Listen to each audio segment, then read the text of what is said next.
নমস্কার সবাইকে, আমি শ্রুতর্ষী। লেকটিওফাইলস কর্নারে আরও একটি নতুন বইয়ের রিভিউ নিয়ে আমি হাজির।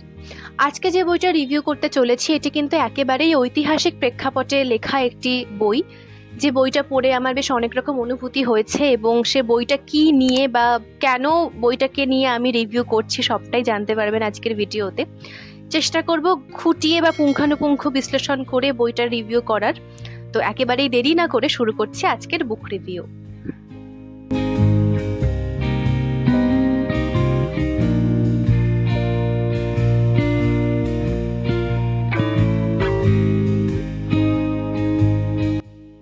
তো আজকে যে বইটার রিভিউ আমি করতে চলেছি সেটি হচ্ছে হিমাদ্রি কিশোর দাশগুপ্তের লেখা খাজুরাহ সুন্দরী। বইটি পত্রভারতী থেকে প্রকাশিত এবং বইটির মুদ্রিত মূল্য হচ্ছে ৩২৫ টাকা। এই বইতে মোট দুটো গল্প রয়েছে, একটি হচ্ছে খাজুরাহ সুন্দরী এবং আরেকটি হচ্ছে একা কুম্ভ। প্রথমেই বলি খাজুরাহ সুন্দরী সম্পর্কে। এই গল্পটাই মূলত এই বইয়ের সব থেকে বড় গল্প এবং যেখানে দেখানো হচ্ছে যে খাজুরাহ হচ্ছে একটি মন্দিরময় নগরী, যেখানে চান্দেলরাজ বিদ্যাধরের নির্দেশে বিভিন্ন ভাস্কর্য তৈরি করা হয় এবং এই পুরো জিনিসটার একদম উপরে রয়েছে যিনি মূলত সবকিছুর নির্ধারণ করছে বা এই পুরো মন্দির নির্মাণের একেবারে সর্বেসর্বা যিনি মেনলি পর্যবেক্ষণ করছেন সবটা, তিনি হচ্ছেন অনুদেব। এই অনুদেবের কথা মতোই সমস্ত কাজকর্ম হয় বা ভাস্কররা অনুদেবের কথা মতোই মূর্তি নির্মাণ করে। এই নগরীতে যে সমস্ত ভাস্কর্য বা মূর্তি নির্মাণ হয় সে প্রত্যেকটা মূর্তির নমুনা হিসেবে ব্যবহার করা হয় একেবারে জলজান্ত নারী মূর্তিকে বা নারীদেরকে, যাদের কিনা দাসের হাট থেকে কিনে আনা হচ্ছে এবং তাদেরকে বিভিন্নভাবে পরীক্ষা নিরীক্ষা করে ঠিক করা হচ্ছে যে তারা সুরসুন্দরী হওয়ার যোগ্য কিনা। এবং এই সুরসুন্দরীদেরকে পর্যবেক্ষণ করে বা পরীক্ষা নিরীক্ষা করে তারা যোগ্য কিনা সেইটা নির্ধারণের জন্য যিনি নিয়োজিত তিনি হচ্ছেন বৃহন্নলা বিকর্ণা। এই বিকর্ণায় বিভিন্নভাবে প্রত্যেকটা নারীকে পর্যবেক্ষণ করে ঠিক করেন যে এরা সুরসুন্দরী হতে পারবে বা এরা পারবে না। যারা সুরসুন্দরী হওয়ার জন্য পরীক্ষায় উত্তীর্ণ হয়েছে তাদেরকে নিয়ে একটি আলাদা জায়গায় নিয়ে যাওয়া হয় এবং সেখানেই তাদেরকে পুরোপুরি থাকার ব্যবস্থা করা হয়। তারা ততদিন পর্যন্ত সেই নগরীতে বা সেই মন্দিরে থাকবে যতদিন না পর্যন্ত তাদের মূর্তি নির্মাণ সম্পন্ন হচ্ছে। এবং এর পাশাপাশি যে সমস্ত ভাস্করেরা সেই মূর্তি নির্মাণে নিয়োজিত তাদেরকে এমনভাবেই ইনস্ট্রাক্ট করা হয়েছে যে তারা কখনোই তাদের মূর্তি নির্মাণের কৃতিত্ব নিজেদেরকে দিতে পারবে না। যারা বা যে সেই কৃতিত্ব চেয়েছে তাদেরকে চরমভাবে শাস্তি দেওয়া হয়েছে। এবং এই পুরো জিনিসটাকে বা পুরো মন্দিরটাকে খুব ভালোভাবে তদারকি করার জন্য বা খুব ভালোভাবে সেই মন্দিরটাকে সংরক্ষণ করার জন্য বা প্রোটেক্ট করার জন্য যারা নিয়োজিত সেই বৃহৎ সেনা দলের যে সেনা প্রধান সে হচ্ছে রাহিল আসার পরে খাজুরাহ মন্দিরে বা এই পুরো নগরীতে যা যা হচ্ছে সবটা নিজের চোখে দেখছে এবং সে যত দেখছে তত অবাক হচ্ছে। যে সমস্ত নারীদেরকে সুরসুন্দরী হওয়ার জন্য পরীক্ষা নিরীক্ষা করা হচ্ছিল তাদের মধ্যে একটি নারী যাকে কিনা সোমনাথ মন্দির থেকে নিয়ে আসা হয়েছে, সেই নারী অর্থাৎ মিত্রাবৃন্দা সে প্রথম দিনেই কিন্তু নিজেকে ছুরিকাঘাত করে মারতে চেয়েছিল এবং রাহিল তাকে সে আত্মহত্যার হাত থেকে বাঁচায়। পরবর্তীকালে সেই মিত্রাবৃন্দার সাথেই রাহিলের একটি সম্পর্ক তৈরি হবে এবং এর পাশাপাশি বিকর্ণাও চাইবে রাহিলকে এই মন্দিরের বেশ কিছু গোপন জিনিসপত্র দেখিয়ে বা গোপন কথা বলে নিজের দিকে টানতে বা অর্থের লোভ বা লালসা দেখিয়ে বিকর্ণা রাহিলকে নিজের করতে চাইবে।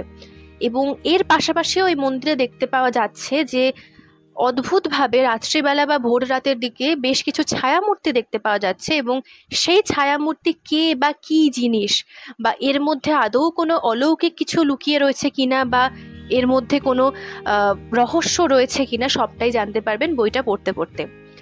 এই মন্দিরে কিন্তু রয়েছে তিনখানা কৃষ্ণ বানর, যারা বানর হওয়া সত্ত্বেও মানুষের মতো তাদের আচার আচরণ এবং শক্তি রয়েছে এবং এই কৃষ্ণ বানরগুলো কিন্তু ভীষণভাবে কামাতুর বা কামলোভী, যারা নারী যোনিকে পছন্দ করে এবং সেই নারীকে সে যদি বা সেই বানর যদি না পায় তাহলে তাকে একবার হাতের সামনে পেলে ছিন্ন ভিন্ন করে কিন্তু মেরে ফেলতেও পারে। সেই কৃষ্ণ বানর যারা এতদিন পর্যন্ত মন্দিরের মধ্যে আটকে রাখা হয়েছিল তাদেরকে কেউ বা কারা সেই বানরগুলোকে মন্দিরের মধ্যে পুরোপুরি একা ছেড়ে দেয়। কারা করছে বা কি ঘটছে খাজুরাহ মন্দিরে বা খাজুরাহ নগরীতে সবটা জানতে হলে আপনাদেরকে পড়তে হবে খাজুরাহো সুন্দরী।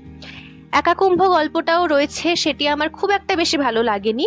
সেখানে দেখতে পাওয়া যাচ্ছে যে মহারাজা কুম্ভ তার স্ত্রী মীরাবাই একেবারেই কৃষ্ণপ্রেমে নিজেকে নিমজ্জিত রেখেছেন, এবং যেহেতু মহারাজা নিজের স্ত্রীকে সেভাবে পাচ্ছেন না, তাই সে অন্য নারীর প্রতি আসক্ত হচ্ছেন, এবং এরপরেই তার জীবনে প্রেম আসবে এবং ঘটবে বেশ কিছু ঘটনা। কি হবে অবশ্যই জানতে হলে পড়তে হবে।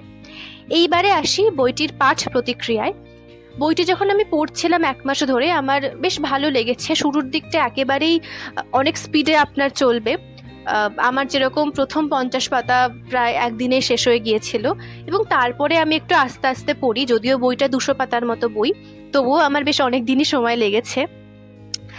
এই বইটা পড়তে গিয়ে আমার বেশ ভালো লাগে, কারণ আমি ঐতিহাসিক জনরার ওপর সেরকম কোনো বই এর আগে পড়িনি বা পড়া হয়নি।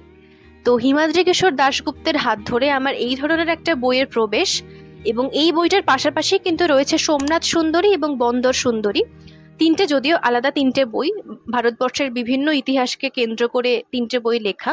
তার মধ্যে খাজুরাহো সুন্দরী হচ্ছে প্রথম। তো সব মিলিয়ে বইটা বেশ ভালোই লেগেছে। লেখকের শব্দচয়ন নিয়ে বেশ অনেকটাই প্রশংসা করতে হবে, কারণ এই বইতে যে শব্দচয়ন করা হয়েছে সেটা কিন্তু একেবারেই পাতি বাংলা ভাষা নয়। একটু কঠিন বা একটু খটোমটো ভাষা রয়েছে, যদিও সেগুলো প্রত্যেকটাই বোধগম্য বইটা পড়তে পড়তে। আর কিছু কিছু শব্দ যদি বুঝতে না পারা যায় তাহলে তো অবভিয়াসলি গুগল রয়েছে, গুগল থেকে দেখতে হবে। যদিও আমার সেরকম কোনো শব্দ পাইনি যেটা আমি বুঝতে পারিনি, সবটাই মোটামুটি বুঝতে পেরেছিলাম, এবং বেশ সুন্দর করে গুছিয়ে একটা গল্প বোনা হয়েছে। তো সব মিলিয়ে এই বইটাকে আমি 5-এ 4 দেব, এবং বেশ ভালো লেগেছে বইটি। তবে এই বইতে যেভাবে একটি নারীর লাজ লজ্জা বেশভূষাকে ত্যাগ করে সম্পূর্ণ নগ্নিকা রূপে সামনে বা সবার সামনে দাঁড়াতে হচ্ছে, এবং তাকে দেখে একটা ভাস্কর মূর্তি নির্মাণ করছে, সেই জায়গাগুলো একটু পড়ে অস্বস্তি হতে পারে। তবে লেখক বেশ সুন্দর করেই বুনেছেন বিভিন্ন জায়গায়। এখানে বেশ কিছু সেন্সিটিভ জায়গাও রয়েছে, যে জায়গাগুলো পড়ে একটু অস্বস্তি হতে পারে। সব মিলিয়ে বইটা আমার ভালো লেগেছে, বেশ অন্যরকম অন্য স্বাদের একটা বই। তো এই ছিল আজকের খাজুরাহো সুন্দরীর বুক রিভিউ। যদি ভালো লেগে থাকে ছোট্ট করে লাইক কমেন্ট শেয়ার আর সাবস্ক্রাইব করতে ভুলবেন না। অবশ্যই আমাকে ফেসবুক আর ইনস্টাগ্রামে ফলো করতেও ভুলবেন না। যারা যারা বইটা পড়েছেন অবশ্যই জানাবেন কেমন লেগেছে, যারা পড়েননি একবার অন্তত পড়ে দেখবেন। এছাড়া গরম বাড়ছে, প্রচণ্ড পরিমাণে গরম বাড়ছে। জল খান, শরীর ঠান্ডা রাখুন, সুস্থ থাকুন, এবং অবশ্যই অবসরে বই পড়ুন মন ভালো রাখার জন্য। আজকের মতো বিদায় নিচ্ছি। খুব শীঘ্রই আসছি সামনের সপ্তাহে নতুন কোনো বইয়ের রিভিউ নিয়ে। ততদিন পর্যন্ত ভালো থাকবেন, সুস্থ থাকবেন, ভালো ভালো বই পড়বেন, আর সবাইকে টাটা।